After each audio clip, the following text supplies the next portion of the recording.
I can feel the chill in the air as I stand before the Great Saltair, a decaying relic of a bygone era. The moon hung low, casting eerie shadows across the desolate landscape. I had heard the rumors, the stories whispered by locals in hushed tones, but I couldn't resist the lure of the abandoned structure. As I stepped into the salt-crusted lobby, the air turned heavy, suffocating. The walls were adorned with faded posters of long-forgotten performers. The silence was broken only by the sound of my own footsteps, echoing through the cavernous hallways. My heart pounded as I ventured deeper into the salt-crusted labyrinth. The dim glow of my flashlight barely pierced the oppressive darkness. The air grew colder, seeping into my bones like a phantom's touch. I couldn't shake the feeling that I was being watched. Suddenly, a distant whisper echoed through the air, so faint that I could hardly make out the words. "Leave, before it's too late." It was a voice that seemed to come from the very walls themselves, but I pressed on, my curiosity overcoming my fear. I descended a rickety staircase into the bowels of the building.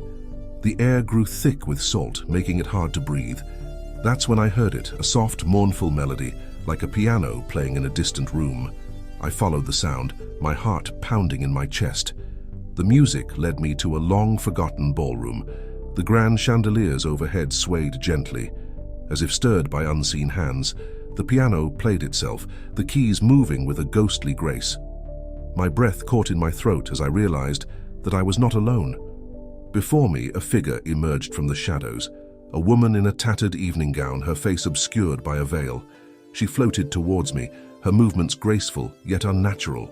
Her voice, soft and haunting, filled the air, singing a song of lost love and betrayal.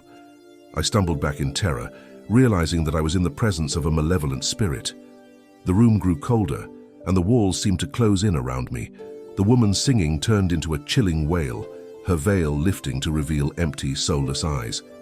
In that moment, the room exploded with a deafening cacophony of sound, a scream that pierced the very fabric of reality. My flashlight flickered and died, plunging me into absolute darkness. Panic welled up inside me as I fumbled for the exit. Just as I reached the door, a cold hand grabbed my shoulder, sending a shock of icy dread through me. I turned to see the woman's face inches from mine, her eyes glowing with malevolence. With a blood-curdling scream, she lunged at me. I awoke in my car, drenched in sweat and disoriented. The first rays of dawn broke over the horizon, and the Great Saltair loomed behind me, foreboding and silent. It was a nightmarish experience I would never forget, a chilling encounter with malevolent spirits that had forever changed me.